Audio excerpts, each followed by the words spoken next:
લારીની પણ ભૂલાવી દે તેવી ફ્રેન્કી ઘરે બનાવવી ખૂબ જ સહેલી છે।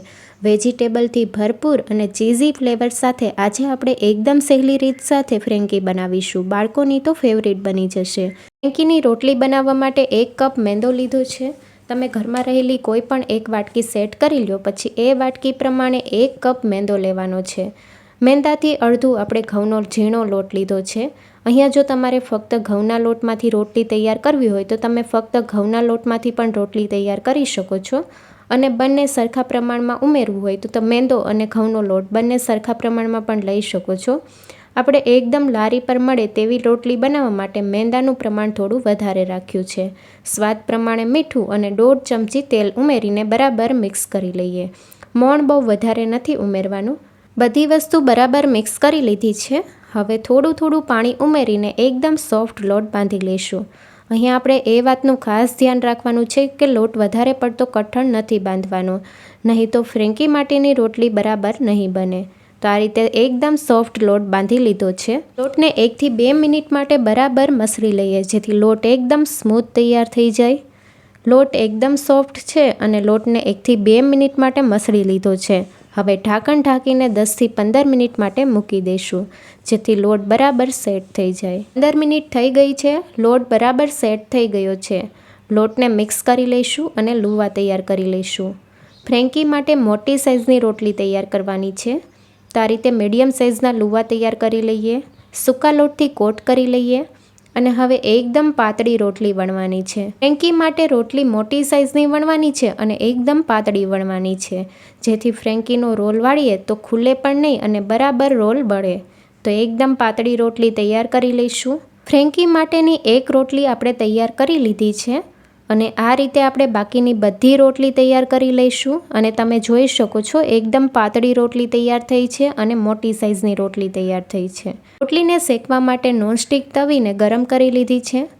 હલકી ડિઝાઇન આવે એટલે આપણે સાઈડ ચેન્જ કરી લઈશું। ફ્રેન્કી માટેની રોટલીને આપણે ઓવરકુક નથી કરવાની।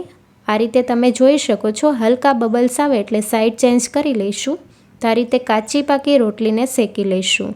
આ રીતે આપણે બાકીની બધી રોટલી તૈયાર કરી લેવાની છે અને રોટલી ઉપર બહુ વધારે ડિઝાઇન નથી આવવા દેવાની। તો આ રીતે બધી રોટલી તૈયાર કરી લીધી છે। તો હવે આપણે ફ્રેન્કી માટેનો મસાલો તૈયાર કરી લઈશું। બટેકાનો મસાલો બનાવવા માટે 5 નંગ જેટલા બાફેલા બટેકા લીધા છે। બટેકા એકદમ ઠંડા થઈ જાય એ પછી મેશ કરી લેવા। બટેકામાં જરા પણ પાણીનો ભાગ ન રહેવો જોઈએ। પેનમાં 2 મોટી ચમચી તેલ ઉમેરીએ। 1 ચમચી આદુને છીણીને ઉમેરીએ। 1 લીલું મરચું। તીખાશનું પ્રમાણ તમે તમારા ટેસ્ટ મુજબ લઈ શકો છો। ધીમા ગેસ ઉપર સાતડી લઈશું। હવે 1 મીડિયમ સાઇઝની ડુંગળીને ઝીણી સુધારીને ઉમેરીએ। ડુંગળીને પણ બરાબર સાતડી લઈશું। અહીંયા જો તમારે વઘારમાં લસણ ઉમેરવું હોય તો તમે લસણની પેસ્ટ પણ ઉમેરી શકો છો। ડુંગળીનો કલર હલકો ચેન્જ થઈ ગયો છે, તો હવે મસાલા ઉમેરીએ। અડધી ચમચી હળદર પાવડર, અડધી ચમચી લાલ મરચું પાવડર। ગેસની ફ્લેમ ધીમી રાખવાની છે, મસાલા બળી ન જાય એ વાતનું ધ્યાન રાખવું।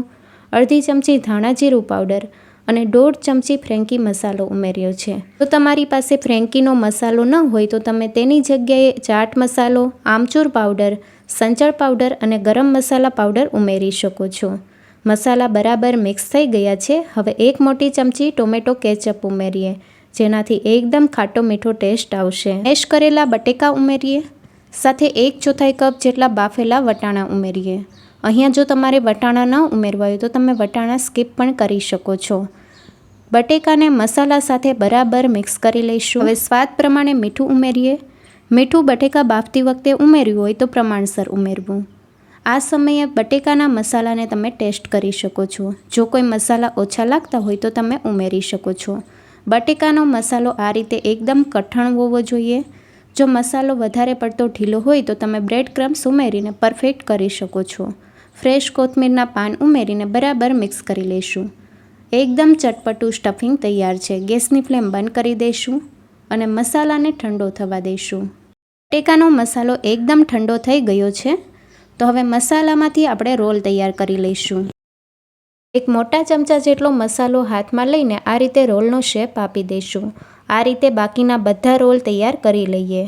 રોલને શેકવા માટે નોનસ્ટિક લોઢીમાં 1 મોટી ચમચી તેલ ઉમેરીએ। તમે તેલની જગ્યાએ બટર પણ ઉમેરી શકો છો। રોલને આપણે હલકા શેકી લઈશું। અહીંયા જો તમારે રોલને શેકવા ન હોય તો તમે શેક્યા વગર પણ ફ્રેન્કી બનાવી શકો છો, પણ આપણે આ રીતે રોલને શેકી લઈશું। સાઈડ ચેન્જ કરી લઈશું। બંને સાઈડથી બરાબર કલર આવે ત્યાં સુધી બરાબર શેકી લઈએ। તો આ રીતે બાકીના બધા રોલ આપણે શેકી લઈશું। તમે જોઈ શકો છો રોલ ઉપર સરસ એવી ડિઝાઇન આવી ગઈ છે। તો રોલને આપણે એક પ્લેટમાં કાઢી લઈશું। ફ્રેન્કીના સ્ટફિંગ ઉપર ઉમેરાતું ચીલી વિનેગર બનાવવા માટે 2 લીલા મરચાં ઝીણા સુધારીને ઉમેરીએ, સાથે 2 મોટી ચમચી જેટલો લીંબુનો રસ ઉમેરીએ। લીંબુના રસની જગ્યાએ વિનેગરનો ઉપયોગ થાય છે, પણ અહીં અમે લીંબુના રસનો ઉપયોગ કર્યો છે। બરાબર મિક્સ કરી લઈએ। લીંબુનો રસ અથવા તો વિનેગર ઉમેરવાથી મરચાંની તીખાશ દૂર થાય છે। ચીલી વિનેગર તૈયાર છે।